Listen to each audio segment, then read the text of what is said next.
Welcome to another episode of Complete Developer Podcast, the podcast by coders for coders about all aspects of creating your best life as a developer. I'm Will, the accomplished developer and aspiring software architect.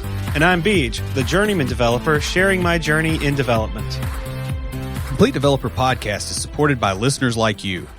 We are now on Patreon at www.patreon.com/Complete Developer Podcast. Speaking at conferences can be daunting, especially if you are just starting out.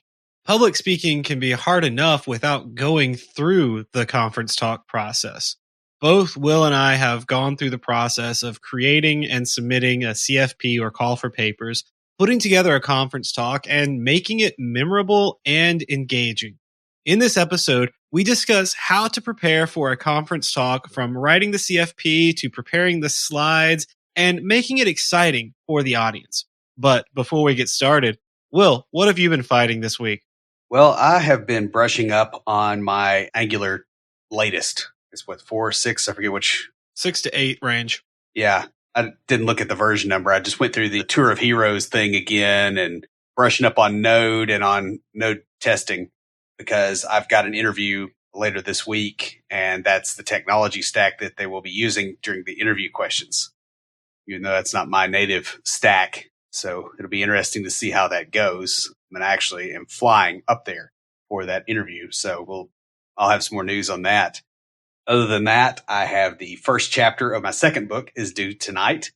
So I have to send that off. Actually, I think it may be due by close of business tomorrow, but it's going out tonight because I got so much stuff on my plate that I can't wait any longer. Yeah.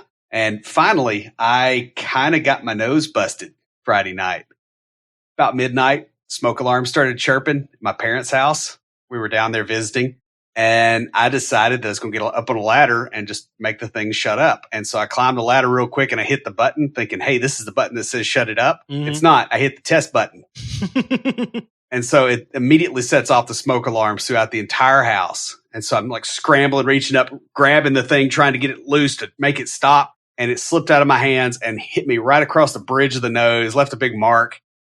Of course, like, my dad comes out and he's like, what in the world are you doing? I could see your dad doing because I'm like standing on a ladder, like holding my face. There's a smoke alarm on the floor. It's like, yeah, I can so see your dad. Like, what are you doing? Yeah. It's like brand new house, like what? Yeah. Why are you removing the smoke alarms in my house? I just thought they looked really nice. I figured I'd take one home. Yeah. Something to remember the occasion by. Yeah. It's the same brand that I've got here that have caused the same problems here. Yeah, I remember. Yeah. The UBS ones. Mm-hmm. It's UBS. But anyway, so how about you? Well, we recorded a video with the worship team from church yesterday. I don't know if that video will be out or not by the time this publishes. If you guys follow me on social media, you can look for that. I'll definitely be posting it. We went up to Mount Juliet to use the piano at one of my friend's churches. He's the pastor there, because they have this beautiful piano that he let us use. I was primarily there as the audio tech, but I also got to do some videography. We were trying to keep the team small. So once I had everybody wired up and things, the audio part, I wasn't mixing as they were playing, just because I was just recording it raw and then I'll do the mixing later. So all I had to do was monitor. And so I got to do some video. That was really cool. We had 2 stationary cameras, and then the church has a really nice video camera. And then Alicia, the photography friend that works at the church, she had her really nice camera. And then she let me use one of her L lenses, which, for those of you that know Canon cameras, the L series is their fancy professional lenses. So I actually got to have like a lens that is worth more than my laptop on my camera. Nice. That was so cool. Like the old laptop or the new laptop? The new laptop. I was going to say, because like you could just find a lens in the gutter somewhere that'd be worth more than your old laptop. Yeah, this lens is worth more than my new laptop that we're recording on now. So it was really nice. Afterwards, I took a few photos. Again, if you follow me on social media, I posted those. Just a couple of snapshots. It's a kind of a different type of lens, so had some adjustments to make getting used to it than the ones that I have. But it it was still really awesome, really cool that she trusted me enough to let me do that. I was the rotating camera person, so like I had this range that I was to like get a few shots here, walk around, hold the camera steady to get a few shots in this other place, and it's really neat. I'm really excited about it. So, in less exciting news, I got a pain in the neck, and it is not Will this time. Yet. Well, that's true. That's true. Yeah. There's always tomorrow. I went to the doctor today, and it's a musculoskeletal issue. Got a chiropractic appointment tomorrow afternoon. Really, it's been going on since this weekend, but it just got really worse today. When I woke up this morning, took some pain meds that didn't even affect it. I've got limited range of motion. Actually, I've got better range now after going to the doctor, and then kind of working on it. And then I'm going to the chiropractor tomorrow. It hurts to turn my head to the left right now. So it's kind of annoying. Will is watching the video and he's like, if you wondered, that's why I'm rotating the entire seat to turn and look at things. I just was wondering if you had a zit on the other side or something that you just tried to hide from me. No, I don't That was care. my working hypothesis. I like my idea better. Yeah. That's a funny one. Yeah, that's good. All right. On that, we're going to get into the close of the book for this month in book club.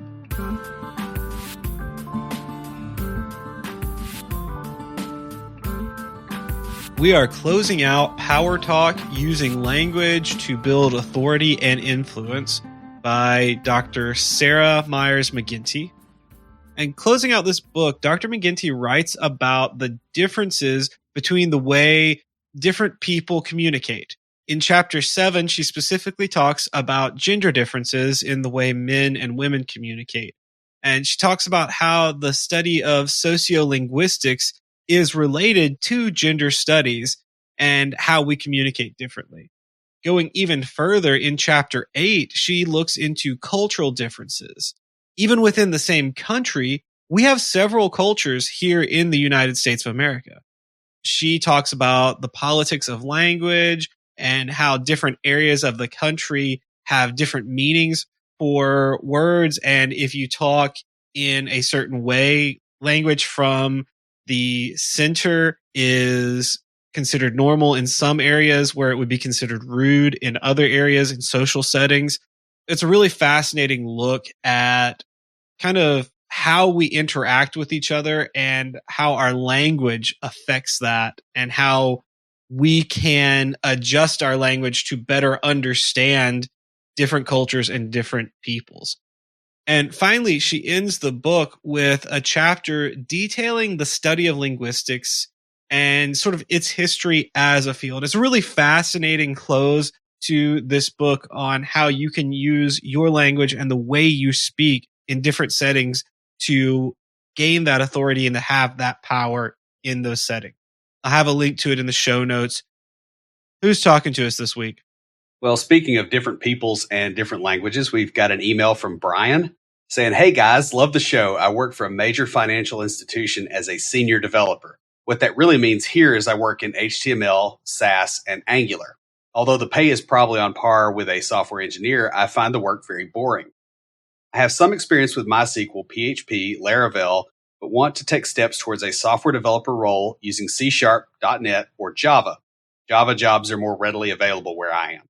I've always learned new tech by way of online tutorials and books, and am reluctant to start from scratch with school. Wondering what your advice would be on next steps towards that goal. There are Java jobs here where I work, but I don't think I could land a gig without actual experience. I don't think they even have junior developer as a role. Thanks, Brian." So the question is basically, how do I get into Java to such a degree that I have credibility? The first thing is you have credibility with your front end stuff. A lot of the back end developers cannot lay out a UI to save their life. I can't. That's so true. I mean, I can get by with Bootstrap and make people think that maybe, I just have bad eyesight or something and I can kind of wing it. So what you do is you look for places that are still going to want your front end experience. And then you need to have proof of work on the back end stuff. So build some stuff in Java. or honestly, PHP and Laravel. I mean, there's a lot of really good opportunities there as well. Another option is the database experience. There's probably some financial institutions using MySQL. Yeah. I don't know that sector as well as maybe I should, but I would imagine that that's a possibility. Basically, what you want to do instead of going, hey, I'm going to come in here at parity with the rest of your developers, because essentially you're going head to head with them there. Instead of doing that, go, hey, I'm going to come in here and I'm going to supplement what your developers have. And I've got some of their skills as well. Yeah. Now, one of the benefits you have, Brian, is that you know subject matter. So you know the financial world. And this is a strength that I had going into the job market, not having any background other than apprenticing with Will, is I knew medicine really well. Now, I did not end up in medicine, though I thought I was going to be able to leverage that. And I got a lot of interviews in the medical field because of my previous knowledge. I chose to do .NET because I wanted to stay in Nashville. And what it sounds like is you want to stay in your area. So you want to stick with the jobs that you're doing the wise thing. You know that it's mostly Java, so you're going to stick with that. Now, you probably can find some remote work doing some PHP and some Laravel. But if Java is the direction you really want to go, then I started off doing some cheaper Udemy classes, going through courses online, then worked my way up to getting a Pluralsight subscription. I think it's about $30 a month is what I'm paying for it now. But you can get that and then go through tutorials there. From that point, I would start participating as much as you can in open source. I didn't do that as much as I could have because around the time I started getting to that level, Will started having work for me to do. So I was doing paid work for him. Yeah, makes a difference on that. It really does make a difference. If you could find a mentor, that would be great. That is the best thing because then they can point you in the right direction and help you out, point you towards open source projects that they know about that need people. Even if you just get on and do documentation or write unit tests for them, that is such a huge help. It's something that developers don't enjoy doing, but needs to be done. And you can come in, do that, and learn the system, get some GitHub credit, basically, for making pull requests and getting them accepted. That's the direction I would go, is find those tutorials, do them, try to jump on some open source projects if you can, and do the things, the unit testing, the documentation, the things that other people don't want to do to get yourself in there. And then, once they start accepting PRs from you and they go, hey, this guy's really putting in the effort, then you start saying, hey, I want to do something. I want to contribute code to this. They're going to be more likely to look at you and go, hey, he's already contributed a bunch of stuff and helped out a lot on this project. So that's the direction that I would go with it. But Brian, we want to say thanks for listening. And that is such a great question. It really is. We could sit here and talk about that for quite a while. Send us an email to waterbottle@completedeveloperpodcast.com because we've got a Complete Developer water bottle just for you. And guys, if you'd like your very own Complete Developer water bottle, leave us a review on iTunes, or you can comment on the website or any of our social media. We post all our episodes to Twitter, Facebook, LinkedIn. We're also on Instagram and Tumblr, though I never post to those, so I need to get on that. I post to my personal Insta a lot, but I really should post to our group. Also, check us out on Facebook Live, where we talk about what's going on in the tech world and answer listener questions. Or you could join the conversation anytime via Slack by going to slack.completedevelopernetwork.com. Whether you've been coding for a while or you're early in your career, putting together a conference talk and proposal is not an easy task. For the more outgoing of us, that would be Beach, it's exciting to think about getting to speak in front of a room full of people, but you still have to prepare for the talk. In other words, you've got to get things where they're focused. For the more introverted, it's kind of a way to stretch yourself to set up a talk and do all this stuff, and it can be a bit stressful. This episode is a listener request. Johan Wigert asked us in an email I'm quoting, "You've mentioned your conference talking engagements on several shows, and I was wondering if you would consider making a show about how you go about creating your talk and getting accepted by a conference." In this episode, we're going to attempt to answer Johan's questions included in that email. Now, some of the answers kind of blend together just because they're not completely separate. Like where you give your talk is going to impact the topic of your talk. And so there's going to be a little bleed over here and there.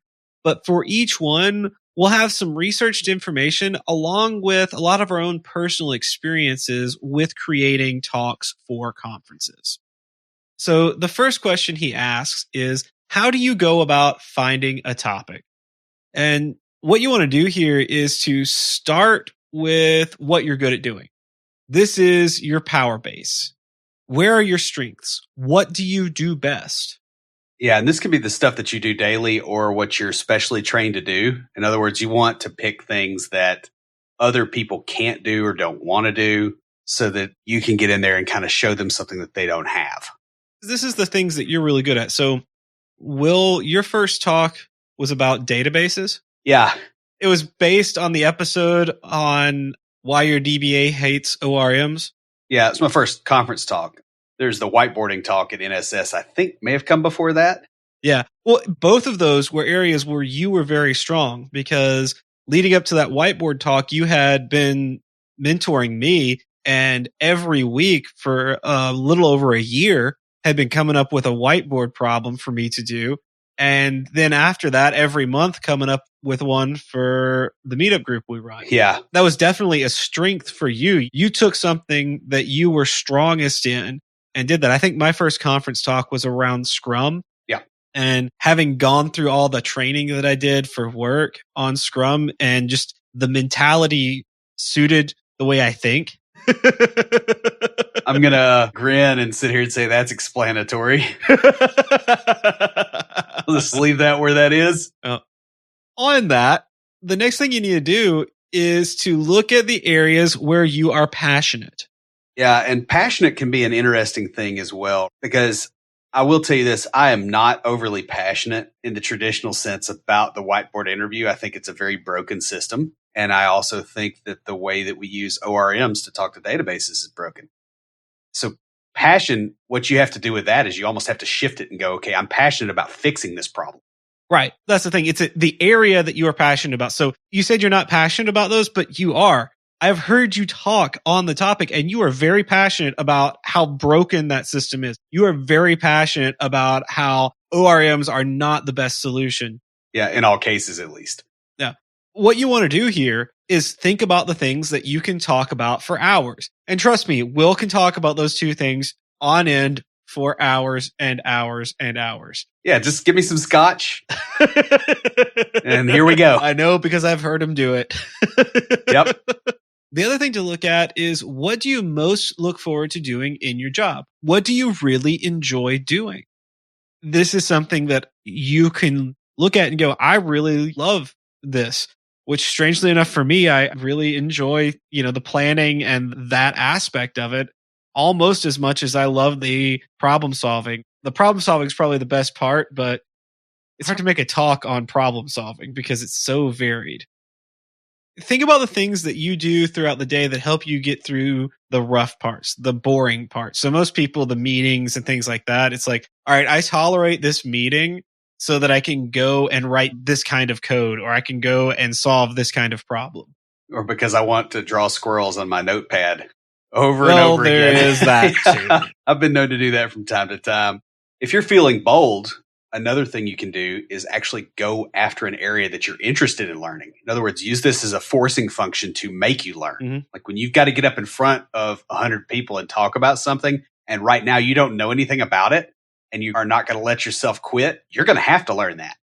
Now, this is a bit of an advanced concept in talk creation.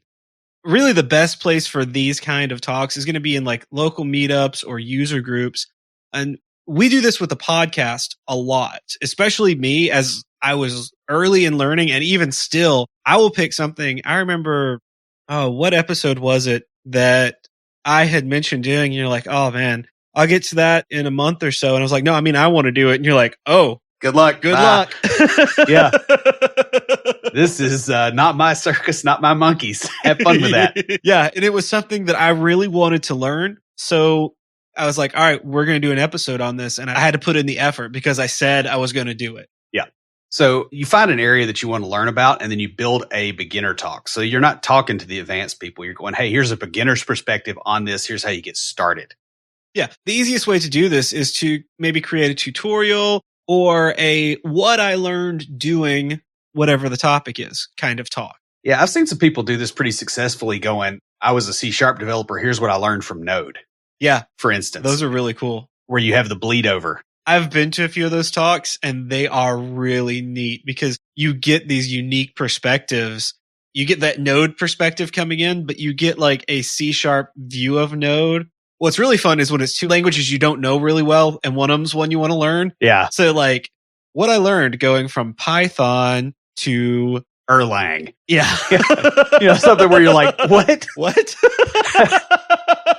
Yeah. And you're like, I don't even have a dog in this fight. I just want to see what happens. And that's fair. Like you'll learn a lot. It will force you to grow. And the thing is if you emphasize that you're a beginner in this area, people are more lenient. If you make a mistake, they're also helpful. So you'll get more senior developers coming in and showing you stuff. This is kind of your end of the community. I've actually talked to a few senior developers who purposely go to beginner talks in their area just so that they can get a clearer understanding of what people are struggling with in it. Yeah. I've had them tell me I go to beginner talks at conferences sometimes just so I understand the struggles that my junior developers are having. Yeah, because I mean, I've done that, right? Like when I was learning .NET, I was dealing with Visual Studio crashing. Mm-hmm. When you use the web forms designer and you drag and drop a button, it would crash because that was 2002, 2003. Yeah. And that's not a problem now, probably. We hope not. Well, I mean, I don't ever use the designers in there. Like they burned me forever. But, I don't have that backing otherwise. I can't work with a junior dev and go, okay, here's the problems you're going to encounter. Let me prepare you for them. Because it's a different world. Oh, yeah. I remember when you were mentoring me, you were talking about something. I was like, well, why don't you just do this? And you're like, because we couldn't do that when I was learning. Yeah. I don't remember what it was now, but it was the search function. It was Control Q where you pop up over Solution Explorer and you can start typing in. Oh, yeah. Yeah. Okay. That was not there, I don't think. Or if it was, I have literally missed it for 17 years. Wow. Yeah. I don't remember what it was. I'm glad you do because it meant something more to you. I remembered more your reaction. Well, because we didn't have that when I was learning. And like that stood out to me as like, all right, this is really cool because it made the mentoring and interaction. Yeah. Well, it's interesting that I remembered it and you don't. Yeah. Because I was like, what? So the other thing with this is by stating that you're a beginner, you'll also set the right expectations for the talk. So people won't be expecting you to answer all their questions and know all the intimate details. You may have that one guy and you just got to keep reminding him. It like at some point or another, almost all of us have been that one guy. Yeah. That's just like, you just don't get it. And it takes a couple of reminders to be like, oh, right. I'm sorry. I shouldn't be asking about expression trees when you said you've only been doing C# and object-oriented programming for 6 months. Yeah. Because that takes a hot minute. Yeah. So and next, you want to look at your intended audience and see what they need or what they're asking for. Honestly, that's how this episode came about. Literally, a listener sent us an email last week requesting the topic. It's been a crazy weekend with Will planning on going out of town and me dealing with all of my other obligations that just sort of compiled up this week. When I was looking for an episode to write, I read that email and I was like, man, that is a great question, a great set of questions for an episode. I can do that. And coming off of the Codeland talk, I'm like, I've got some ideas. I want to throw these out there. That is great. He also asked most of the questions we're going to ask. I added a couple in there because I was like, here's some stuff that you may not be thinking about questions, but it was really good. If you know where you want to speak, you can aim your topic for your audience. Yeah, I mean, that's really the key, right? This will help you narrow down the list of topics to something that is actually relevant for those people. So like, for instance, if it's a user group, that generally will tell you what area to focus on. again, like Nashville, we have a ton of .NET jobs. We have a ton of Angular jobs. You know that going in, when you go to a user group here, that you probably can hit something in one of those, and you're going to get like 80% of the developers. Yeah. So user groups are a bit more specific. So the group will probably be about whatever, like you'll find the topic there. But the thing with Nashville is you come here, you're speaking at a conference here, except for the fact that RubyConf is going to be here and we have November here because it's Nashville and now everybody comes here. Yeah. I actually got to meet one of the organizers for RubyConf when I was at Codeland, and she was asking me about venues and places to do stuff in Nashville. And I was like, oh, let me tell you about all the cool places in town. Yeah. And hope that they're still open because, Yeah, because everything seems to be going away. Yeah. All the stuff I know about is going away and all this newfangled, I don't know what is coming in. So, well. Yeah. Really, though, guys, the best talks solve a problem for the attendees. So you got to ask yourself, what problem can you solve with your talk? Or can you teach a unique way of solving a common problem?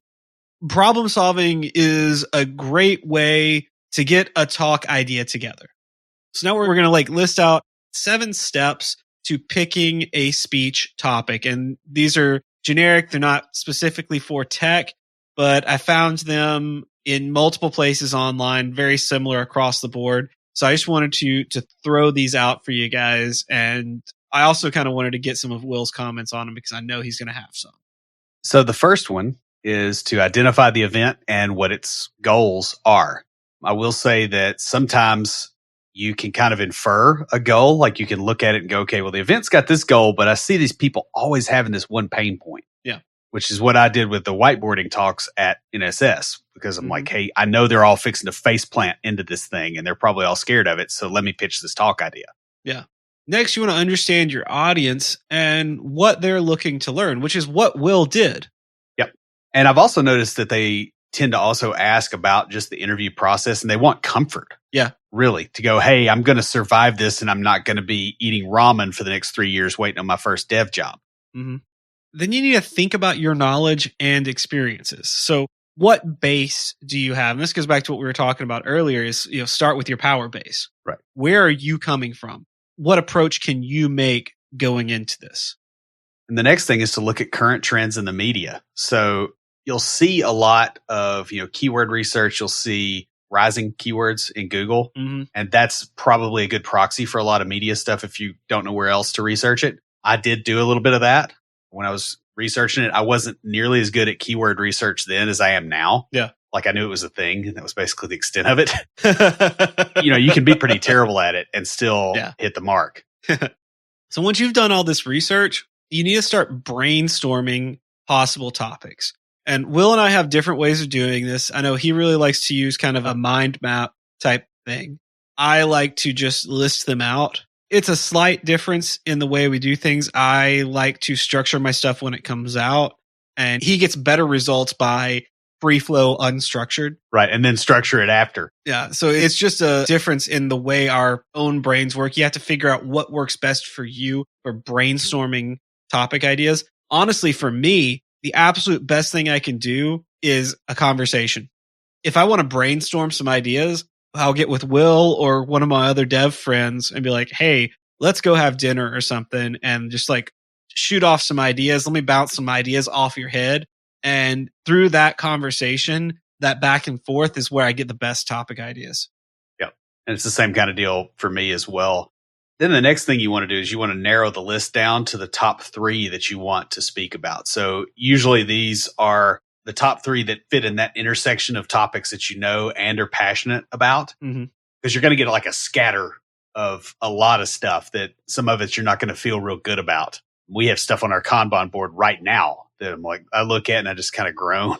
So you see, guys, this is exactly why I wanted to talk about these 7 topics, because I knew Will would throw something out there that I wasn't even thinking about. That scatter diagram is it. I love that because he's right. You want to throw out all these ideas and then look in that area that is, what do you know? What are you passionate about? What does the audience want to hear about? Or if you don't know it, is it something you want to learn? Right. So you've got a little crossover there, but still, you want to look at those and narrow it down. What I tend to do is I stop here. I know that sounds bad, but I like to make 3 or 4 talks a season. And then I submit to a bunch of conferences, all 3 or 4 talks.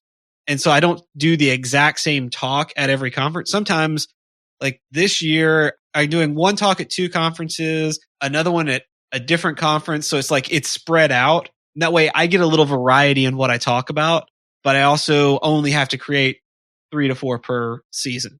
Right. Whereas apparently what I do is I write a book. Yeah, well, that's more your style. Yeah. But speaking of that, though, the final one is to take that group and make a choice and stick with it, then build on that. And you're going to almost have like a feedback loop too, because like you'll put a topic out there and your audience will change it over time because of the questions they ask. Feel free to like let that evolve because that's part of it too. That's very true.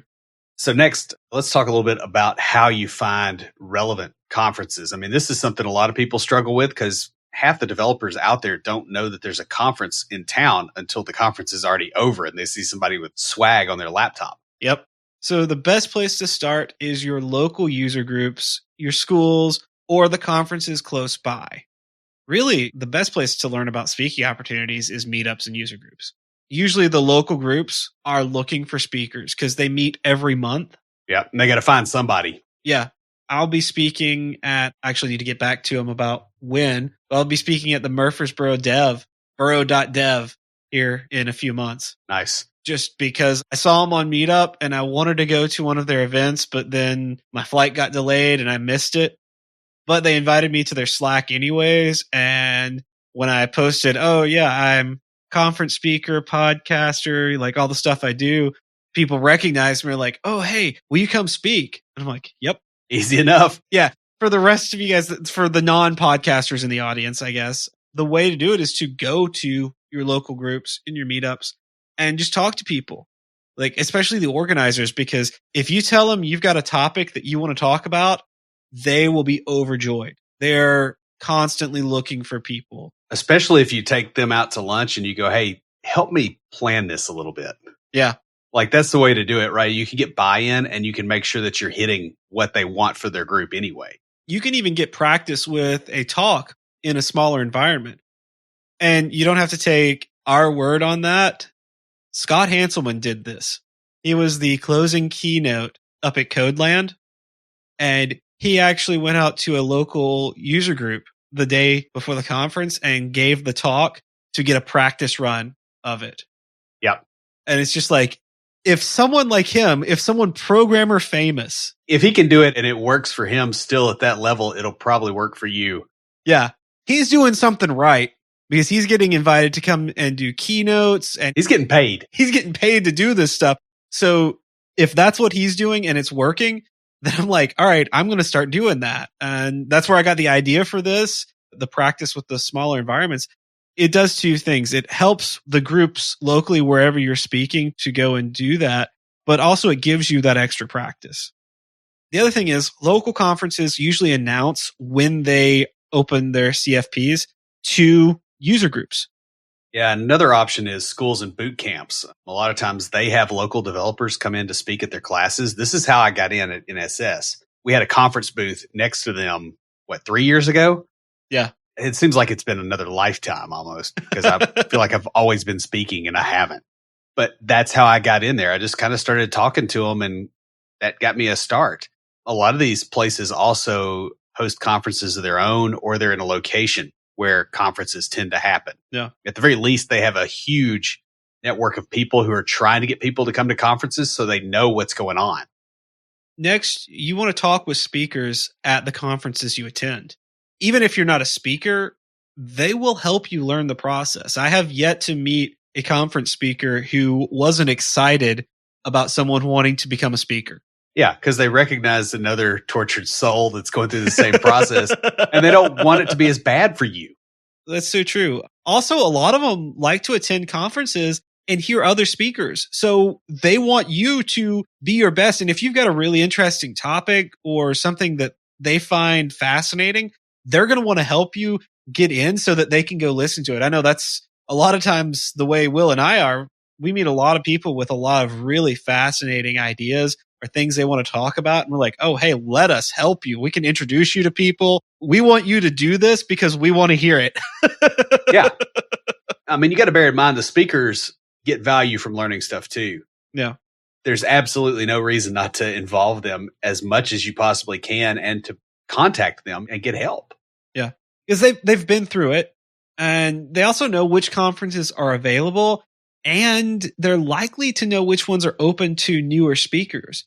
Like, I spoke at Code Mash because speakers at Music City Tech told me, hey, Code Mash is a really great place to get into a larger market because they are open to newer speakers.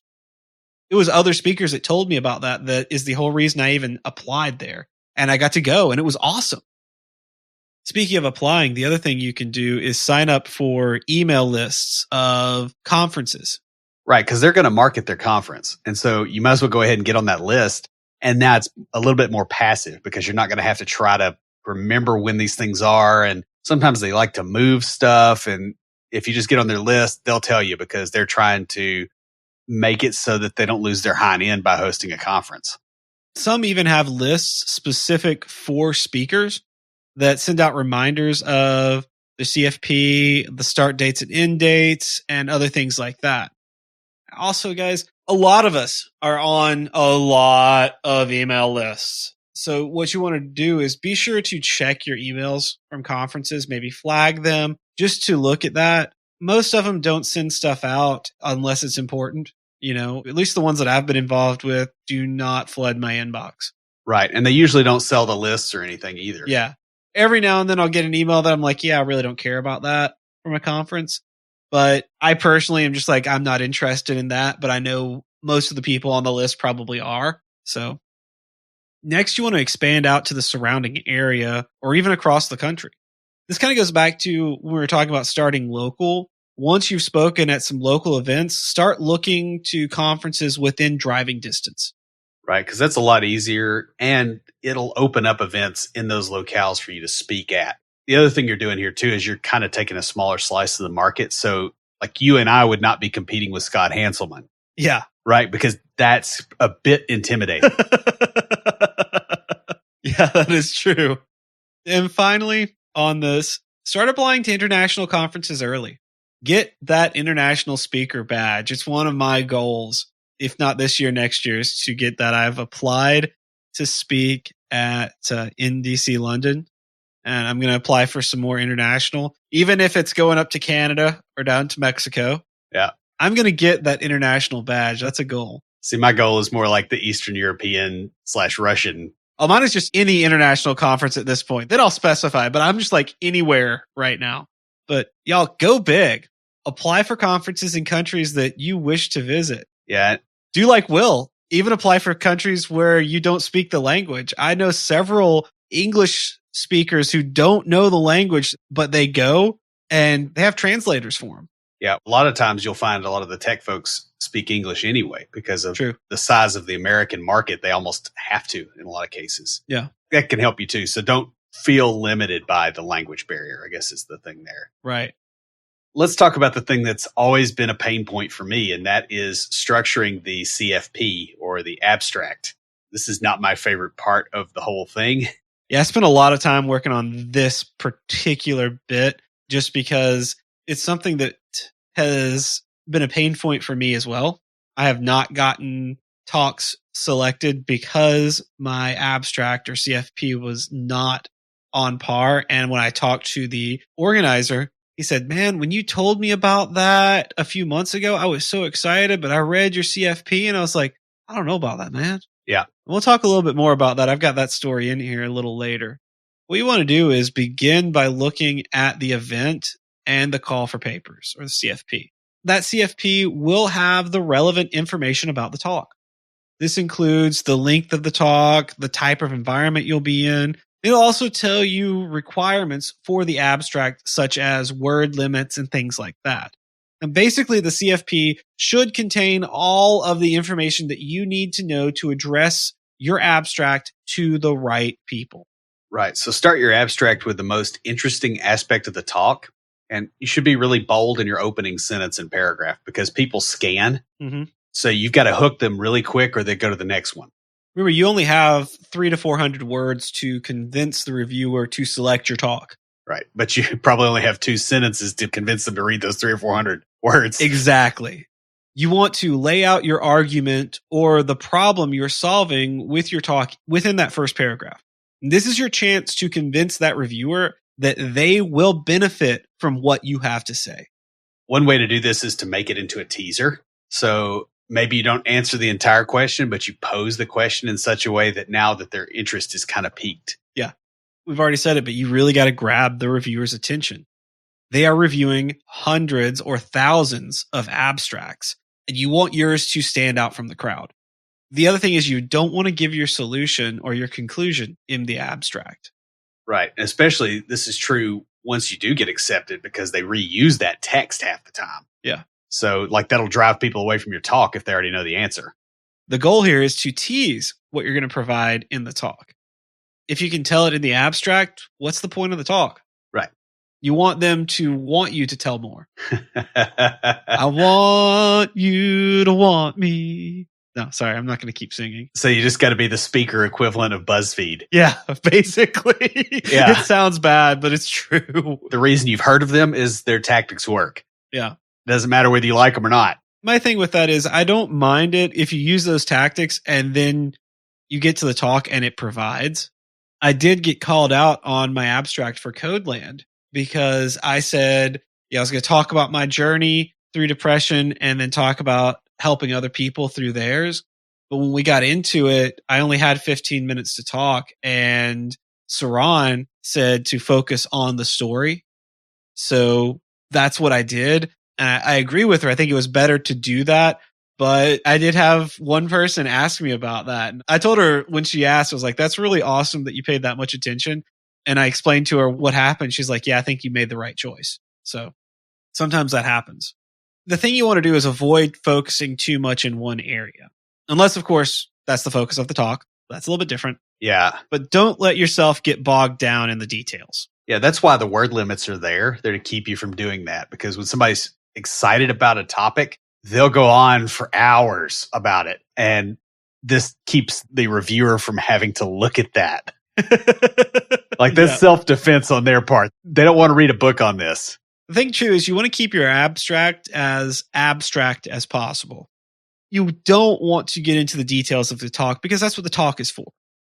Speaking of word limits, you do need to stick to and use the word limits. So if it's a 300-word limit, use all 300 words. Or close to it anyway. Using only half looks like you did half the work. Yeah. I mean, I have seen people pull that off, but it's hard, and that's an experienced speaker thing. You know, somebody that really has written a lot of talk abstracts and they've got a lot of gravitas. It could also be that they wrote a really amazing abstract for a conference with a 150-word limit. And then they, through the magic of Control-C, Control-V, like how code gets written from Stack Overflow. The other thing, too, is don't go over your word limit. If you can't keep it to a word limit, you likely won't keep to your time. And this is a kind of a respect thing more than anything. Finally, on this, if you're not accepted, ask the organizer how you could improve. Most conferences, especially the smaller ones, are willing to work with you to better your abstract for the next year. They're constantly looking for speakers, and especially if you've got a good idea, but you just maybe didn't put it together the right way, they're going to want to help you out. They may explain why they didn't pick your talk, or you could ask what they're looking for about the talks that they picked. I know I mentioned DevSpace, but I put together a talk on dealing with failure. And I talked it up to the organizer and one of the other people on the selection committee at a different conference. And they're like, that sounds awesome. Please submit that. We really want it. And then I submitted it, it didn't get accepted. And I asked, a different talk of mine got accepted. So I went down there and I asked him like, hey, so I thought you were excited about this. Just out of curiosity, what could I do to improve it? And he's like, well, you were talking about failure and stuff. And like when we talked, it was really awesome. But then the abstract just made it sound like it was an hour-long talk about sprint retrospectives. And I realized I had focused way too much on one area of the talk in my abstract. Yep. So I took his input, reworked it, and got that talk accepted at CodeMash. There you go. It was really useful just saying, hey, man, what can I do to improve? Now, the next question we're going to talk about is how do you prepare your slides for the presentation? You really want to spend time preparing and creating each slide to be unique but consistent. Yeah, don't copy and paste. You can get away with kind of some templating type stuff, but the copy and paste stuff will burn you pretty regularly, I think, just because you'll miss things. Yeah, on that, you want to use templates for consistency across your slides. So like PowerPoint, for example, has them built in, or you can make your own templates. You can buy templates. There's a lot you can do. You can work within the template to make each slide unique, but still uniform to the entire presentation.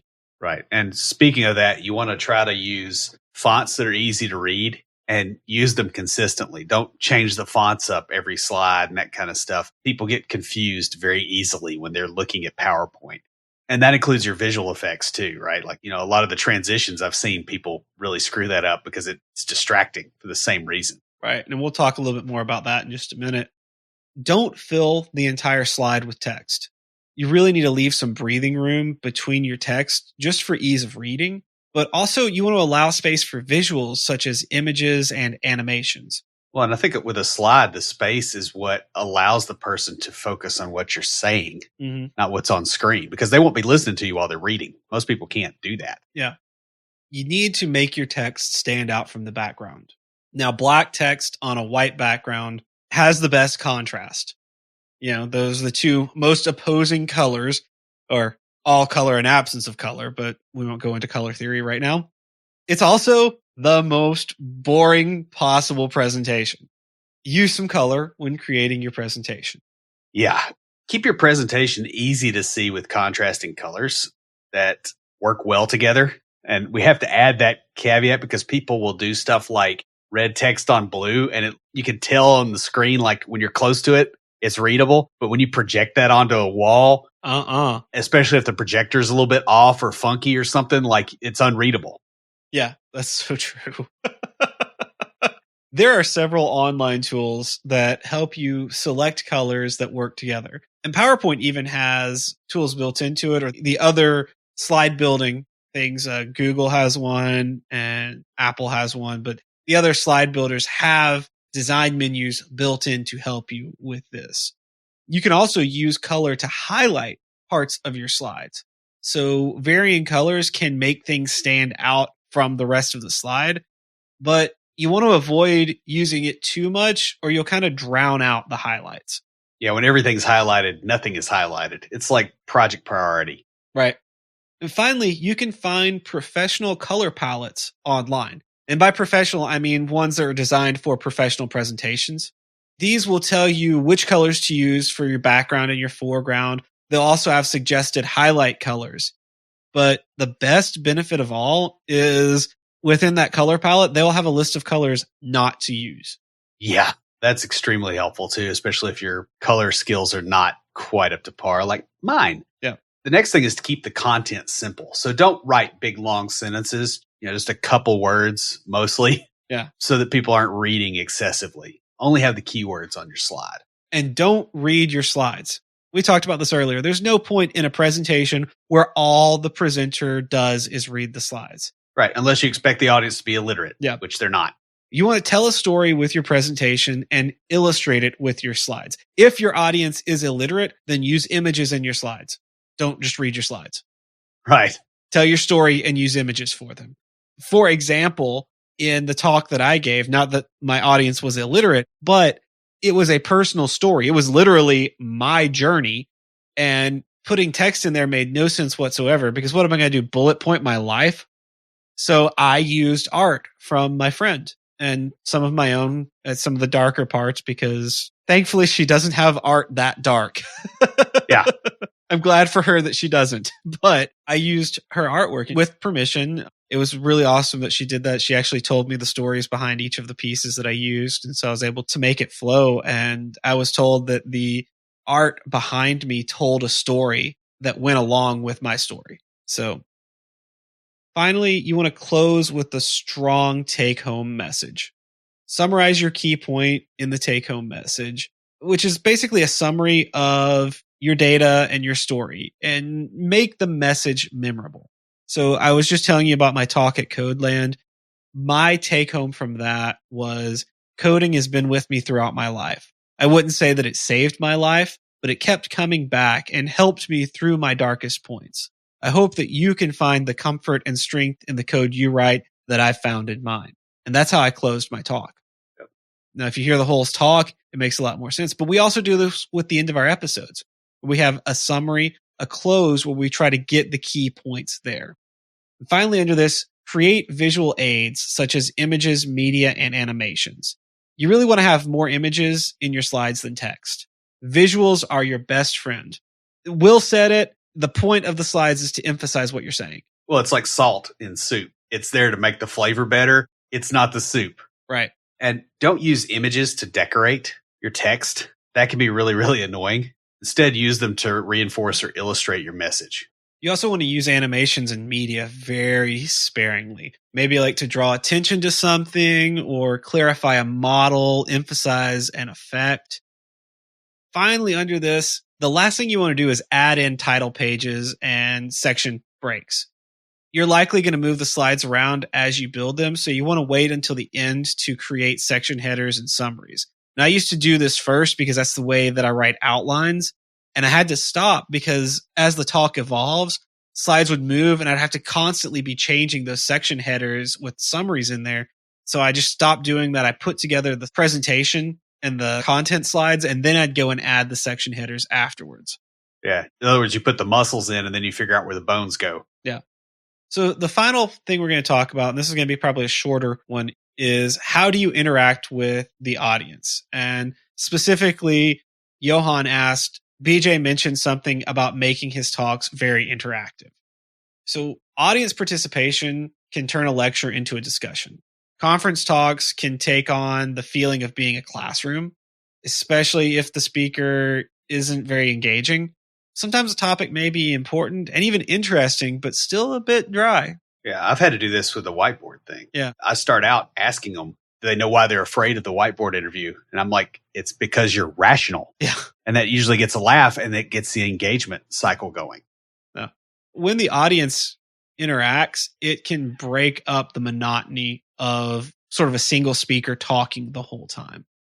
Now, of course, this is easier with demos and workshops because they're kind of built for it. It can be simple or as complex as you're comfortable with making it.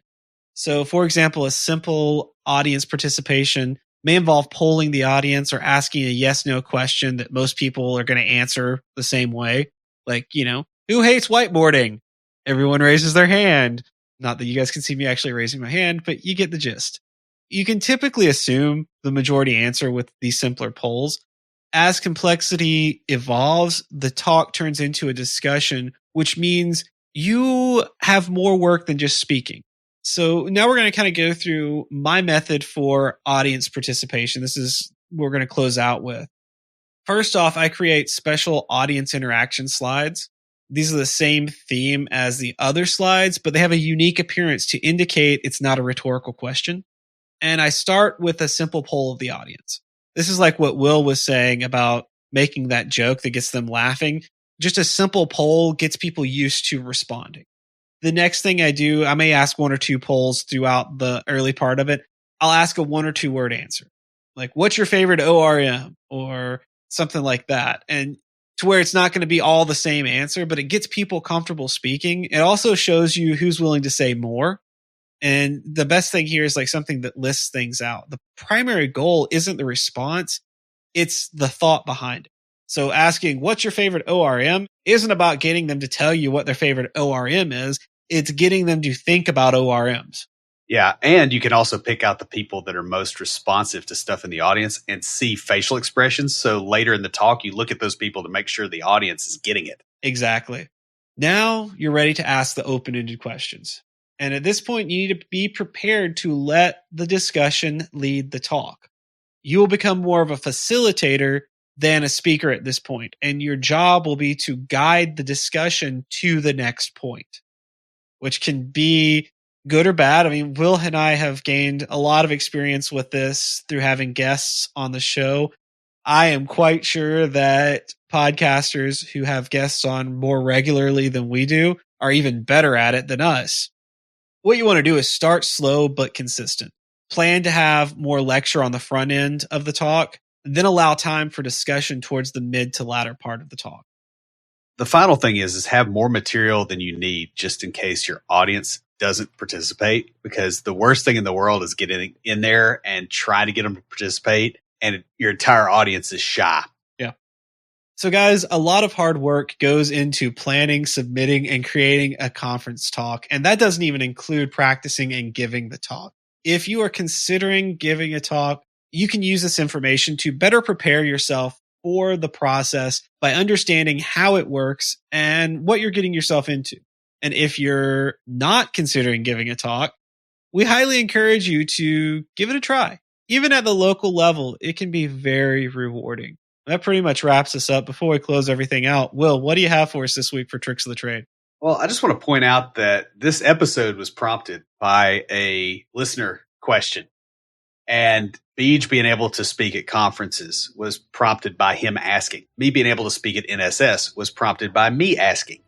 Don't be afraid to ask. The worst that somebody can say is no, or the worst that normal people are going to respond is no. And it's nothing to worry about. No is the beginning of getting to a yes on something. So just go ahead and ask and see where it gets you. And that's all I got. Stand by for Titanfall. If you have a question or comment, please email us at neckbeards@CompleteDeveloperPodcast.com. Our theme music is an excerpt from Stand By for Titanfall by Pure Bells, available on SoundCloud and licensed through Creative Commons. The intro music for IoTs is Hillbilly Hip Hop by Jason Belcher. For references, show notes, and to sign up for weekly emails with extra tips and insights, be sure to check out the website at CompleteDeveloperPodcast.com. You can also follow us on Twitter at CompleteDevPod and like our page on Facebook to keep up with news about the show. Catch us each week as we broadcast live, talking about what's going on in the tech world and answering listener questions. Learn more about all of our shows and groups by going to CompleteDeveloperNetwork.com, where you'll find links to Junior Developer Toolbox, Developer Launchpad, and our other communities. Thanks for listening. See you next time.